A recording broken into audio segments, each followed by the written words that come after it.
Bonjour les amis, eh bien nous continuons notre parcours avec Sainte Faustine, apôtre de la miséricorde, et nous avons commencé lors de la dernière vidéo à découvrir les révélations de Jésus à Sainte Faustine, et j'ai particulièrement parlé et décrit le tableau de Jésus miséricordieux. Aujourd'hui, je voudrais aborder le deuxième point de ce que l'on appelle la dévotion ou le culte, à savoir la fête de la miséricorde. La fête de la miséricorde représente le point essentiel et central de cette dévotion. Et dès le 22 février 1931, Jésus demande à Sainte Faustine cette fête, une fête jaillie de son cœur, une fête jaillie de ses entrailles, une fête pour que toute âme vienne plonger dans sa miséricorde.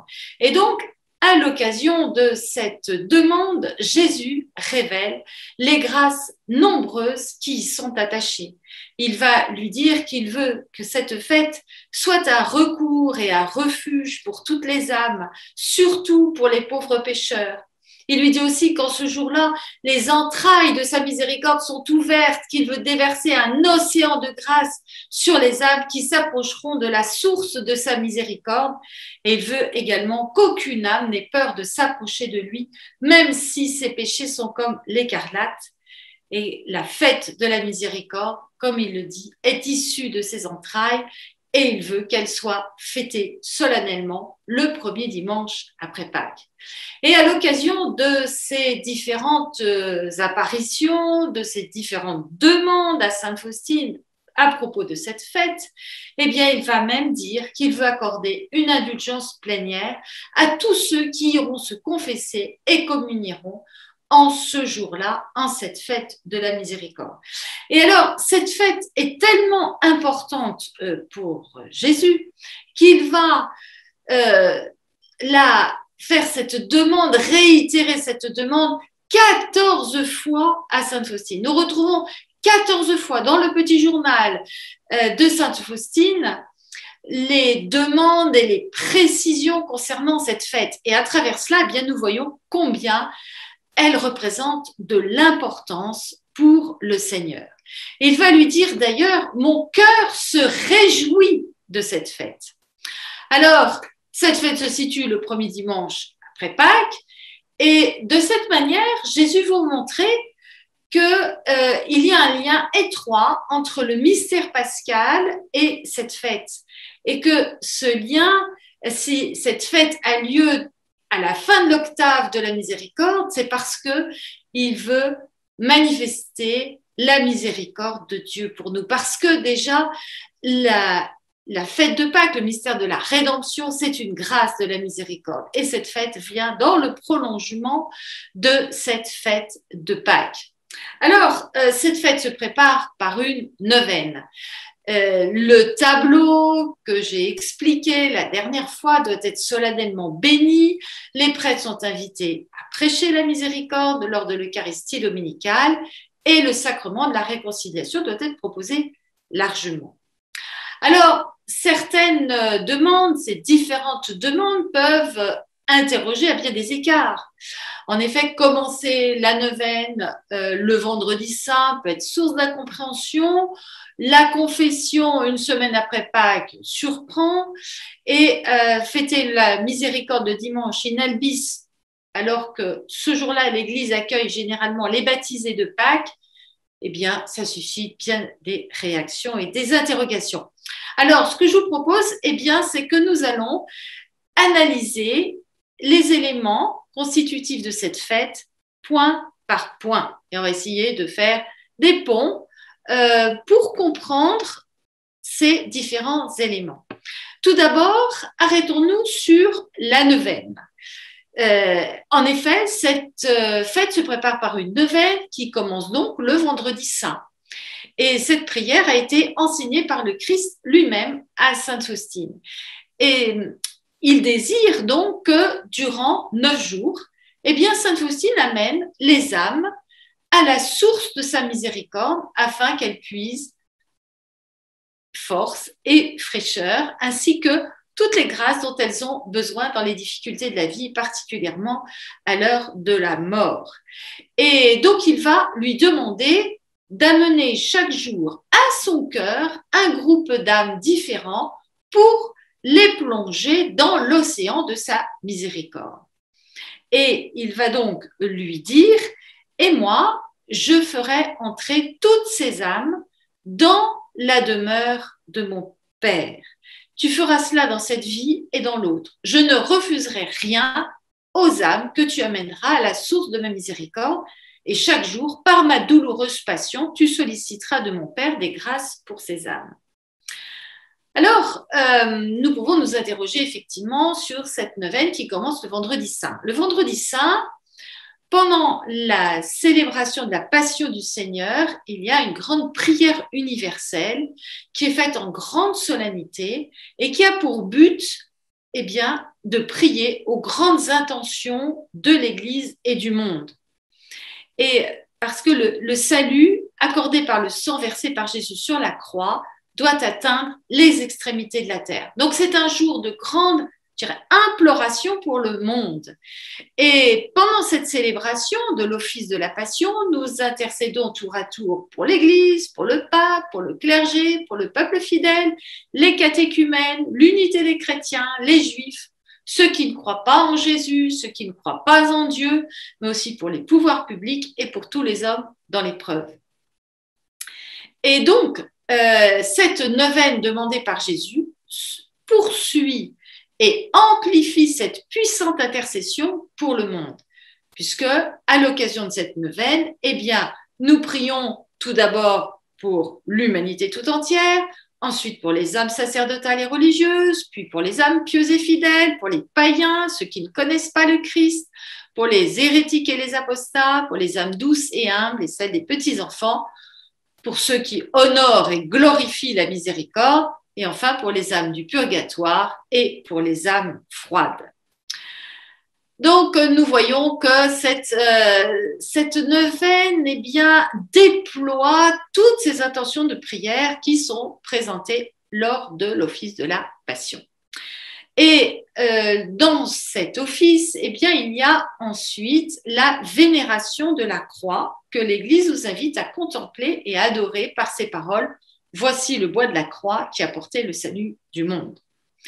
Et vous savez que depuis les premiers temps du christianisme, le crucifix rappelle aux chrétiens du monde entier le moment où, dans un ultime don d'amour, Jésus offre sa vie et délivre ainsi tout homme de la mort éternelle. C'est donc bien par l'efficacité de la passion du Christ que se déversent sur le monde des grâces de paix, de pardon et de bonheur.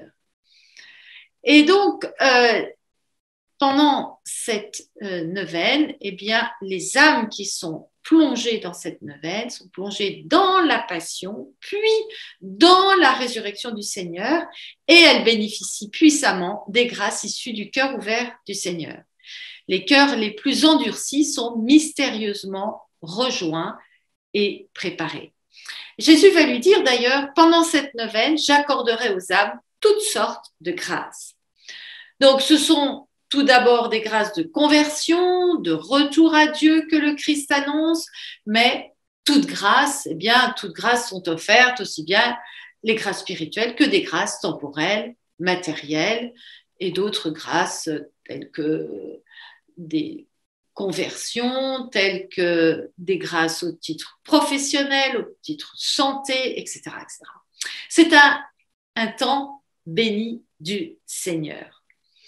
Et le Christ est mort pour que tous les hommes, sans exception, soient sauvés. C'est ce que saint Paul dit aux Romains. Alors, la preuve que Dieu nous aime, c'est que le Christ, alors que nous étions encore pécheurs, est mort pour nous. Alors, voilà pour la neuvaine qui va donc se poursuivre pendant toute l'octave de Pâques jusqu'au samedi de Pâques. Maintenant, considérons le deuxième élément de cette fête de la miséricorde. C'est le premier dimanche après Pâques, appelé aussi le dimanche de Saint Thomas, puisque pendant l'évangile de la messe de ce jour-là, eh bien, nous entendons l'histoire du Christ qui apparaît à ses disciples dans la lumière de la résurrection, marqué des stigmates de sa passion. Et il salue par 2 fois, avec la formule en usage chez les Juifs, paix à vous. Et nous voyons dans le texte que la joie s'empare des disciples. Le Christ ajoute, de même que le Père m'a envoyé, moi aussi je vous envoie. Donc Jésus confie aux apôtres la continuation de sa mission. Et d'ailleurs, il renouvellera cet envoi lorsqu'il retournera au ciel au moment de l'ascension. Il va envoyer ses apôtres en les revêtant de la puissance avec laquelle son Père l'a envoyé lui-même. Et il leur ordonne de répandre et de semer partout son enseignement. Donc, tous ceux qui obéiront aux apôtres seront sauvés, ceux qui n'obéiront pas périront. Et à cette occasion, il exhorte à suivre les enseignements, à transmettre les enseignements que lui-même leur a donnés. Et donc les apôtres sont envoyés par Jésus de la même façon que lui-même est envoyé par son Père.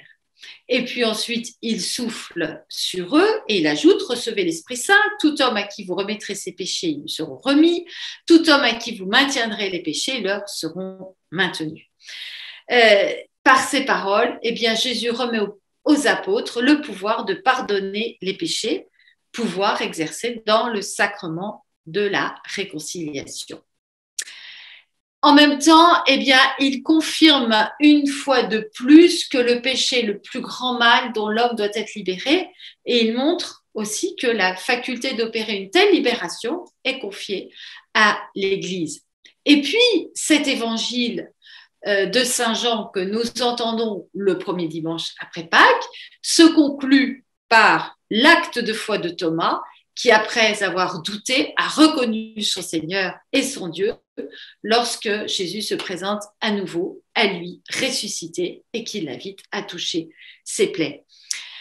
Et donc, il est bon de rappeler les différents éléments de cet évangile pour mieux accueillir et mieux comprendre les demandes du Christ à sœur Faustine concernant la fête de la miséricorde.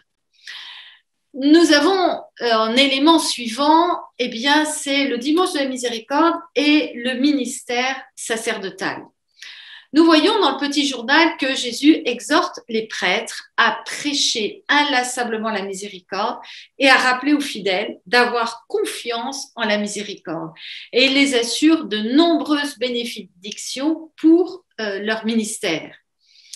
Donc ce ministère, il se conjugue sous 2 modes, à la fois celui de l'annonce explicite par la parole, la prédication, l'enseignement, et celui des gestes dans la célébration des sacrements. Et il va dire, cet très bel encouragement, « Dis à mes prêtres que les pécheurs endurcis se repentiront à leurs paroles lorsqu'ils parleront de mon insondable miséricorde, de la pitié que j'ai pour eux en mon cœur. Aux prêtres qui proclameront et glorifieront ma miséricorde, je donnerai une force extraordinaire, je bénirai leurs paroles et je toucherai les cœurs auxquels ils s'adresseront. » Et donc, cette demande de Jésus est encore plus forte dans le cadre de la fête de la miséricorde. Il s'agit presque d'une supplication du Christ qui a compassion de son peuple et qui désire tant répandre sur le monde la miséricorde comme source de paix et d'espérance. Et il va dire, les prêtres doivent ce jour-là parler aux âmes de ma miséricorde. Je désire que les prêtres proclament ma grande miséricorde envers les âmes pécheresses, qu'aucun pécheur ne craigne de m'approcher. Alors, annoncer, proclamer la miséricorde, exhorter les pécheurs à la confiance à la miséricorde, voilà la prédication que le Seigneur demande pour toucher les cœurs, susciter le repentir et ainsi donner soif de recevoir la miséricorde de Dieu dans le sacrement de la réconciliation. C'est par la prédication que les hommes et les femmes entendent parler de l'amour de Dieu et se convertissent. Et le Seigneur répète souvent à Sainte Faustine que dans le sacrement de la réconciliation, eh bien, le prêtre est l'instrument dont il se sert pour dispenser la grâce sacramentelle. Et c'est pourquoi il lui demande d'avoir pleine foi en son ministère et de lui obéir afin de profiter des grâces. Et Sainte Faustine écrit dans son petit journal, mais toi et le prêtre, ça fait un. Toi et le prêtre, ça fait un. Alors, un autre élément que Jésus annonce par rapport à cette fête de la miséricorde, c'est l'indulgence plénière, la confession et l'indulgence plénière. En ce jour de fête, le Seigneur désire consoler le monde entier, les justes, les pécheurs, les malades, les abandonnés, tous ceux qui sont dans la désespérance, qui sont loin de lui, ou tous ceux qui sont proches de lui, mais qui portent un poids de souffrance, eh bien, il veut rapprocher la multitude de son cœur. Un désir inépuisable de pardonner brûle le cœur de Jésus. Et donc, ce jour-là est un jour de grâce abondante. C'est un jour de repentance, c'est un jour où Jésus appelle à lui tous les pécheurs pour déverser la miséricorde dans le sacrement de la réconciliation que Jésus nomme aussi dans ses entretiens avec Sainte Faustine le tribunal de la miséricorde. Et ce sacrement est l'expression parfaite de l'amour et de la miséricorde de Dieu envers les hommes. Il s'agit donc de venir confesser un prêtre ses péchés, de recevoir le pardon de Dieu au nom de Jésus et de faire la pénitence recommandée. Et nous voyons à travers ces écrits à tout moment les bras ouverts. Le Seigneur attend que nous revenions à lui, repentants, afin de nous donner son pardon et sa paix et de nous rendre la dignité de fils de Dieu. Et Jésus dit aux âmes où elles doivent chercher la consolation, c'est au tribunal de la miséricorde, c'est là qu'ont lieu les plus grands miracles qui se renouvellent sans cesse. Voilà, un des grands miracles. Eh bien, ce travail de la grâce dans les âmes se fait sous l'action de l'Esprit Saint, l'Esprit de vérité. Et en accédant à ce sacrement, eh bien, Jésus rétablit dans la grâce de Dieu. La personne retrouve la paix intérieure, la tranquillité de la conscience, la communion avec l'Église. Alors, vous allez peut-être me dire, bah oui, bien sûr, mais pourquoi se confesser une semaine après Pâques? Puisque, en général, la plupart des fidèles se confessent dans les jours qui précèdent Pâques. Eh bien, effectivement, mais pendant tout le temps de la neuvaine, qui correspond aussi à l'octave de Pâques, eh bien, déjà, il y a une puissante intercession avec cette neuvaine, mais dans ce temps d'octave de Pâques, Pâques, c'est quoi? C'est l'ouverture du tombeau, c'est la lumière qui jaillit. Eh bien, cette lumière de Pâques vient éveiller la conscience des fidèles et révéler ce qui est encore caché dans les ténèbres de la conscience. Et donc, eh bien, c'est un moment particulier, c'est l'occasion de se remettre à nouveau dans la miséricorde, de venir déposer son péché. C'est en même temps, eh bien, cette puissante intercession peut susciter la soif de Dieu et de sa miséricorde dans les cœurs de ceux qui se sont éloignés du Seigneur. Soit accaparés ou blessés par les multiples aléas de la vie et qui entrent par hasard dans une église, comme j'en ai eu plein de témoignages de gens qui rentraient dans une église alors qu'il y avait des lustres qui n'avaient pas franchi le pas et ils ont été poussés à venir recevoir la miséricorde du Seigneur. La miséricorde est pour tous les hommes. Jésus est sensible à la misère, à la souffrance et au péché. Il n'y a pas d'autre nom sous le ciel par lequel nous puissions être sauvés que le nom de Jésus. Et Dieu veut que tous les hommes soient sauvés et parviennent à la connaissance de la vérité. Donc, c'est à eux que s'adresse ce qu'il dit à Sainte Faustine, que les plus grands pécheurs mettent leur espoir en ma miséricorde, ils ont droit avant tous les autres à la confiance en l'abîme de ma miséricorde. Les âmes qui s'adressent à ma miséricorde me réjouissent À de telles âmes, j'accorde des grâces bien au-dessus de leurs désirs. Je ne peux punir même le plus grand pécheur s'il invoque ma pitié, mais je l'excuse en mon insondable et inconcevable miséricorde. Alors, oui, le temps de Pâques est aussi un temps de guérison, hein, un temps pendant lequel vraiment le Seigneur vient travailler les cœurs. Et donc, entre cette fête de Pâques et cette fête de la miséricorde, il y a beaucoup de grâces qui sont données. C'est un temps de purification en même temps. Et ce jour de fête est aussi un jour d'indulgence plénière voulu par le Christ pour toute l'Église. Et c'est comme, je dirais, un deuxième baptême. Il dit toutes les âmes qui iront se confesser et communieront ce jour de fête, eh bien, recevront une indulgence plénière. Le péché grave nous prive de la communion avec Dieu et par là nous rend incapables de la vie éternelle. Et d'autre part, tout péché, même véniel, entraîne un attachement malsain aux créatures qui a besoin donc de purification, soit ici-bas, soit après la mort, dans l'état qu'on appelle purgatoire. Et cette purification libère ce qu'on appelle la peine temporelle du péché. Et donc, l'indulgence plénière est la remise totale de la peine temporelle due au péché, hein, et ne pas confondre avec la remise du péché qui est le fruit du sacrement de la réconciliation. Donc l'indulgence s'obtient par l'Église qui intervient en faveur d'un chrétien et lui ouvre le trésor des mérites du Christ et des saints pour obtenir la remise des peines temporelles dues pour ses péchés. Et donc, cette indulgence peut se recevoir pour soi-même ou pour un défunt.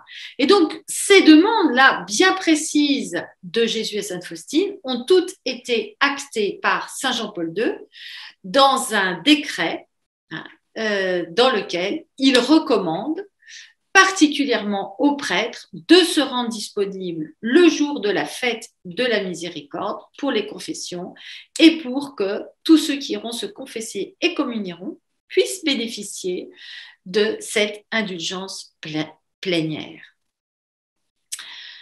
Alors, les demandes ne s'arrêtent pas là et pour que tous reçoivent pleinement les grâces promises, eh bien, ce jour-là, non seulement il s'agit de participer à l'Eucharistie dominicale, d'écouter le prêtre prêcher sur la miséricorde, de se confesser, de communier, il est aussi demandé d'accorder un temps de prière en présence du Saint-Sacrement exposé, un temps de prière qui magnifie la miséricorde de Dieu, qui encourage la confiance en son amour infini, à tous. Et par exemple, le dimanche après-midi, eh bien, un temps spécifique autour de la miséricorde peut être proposé.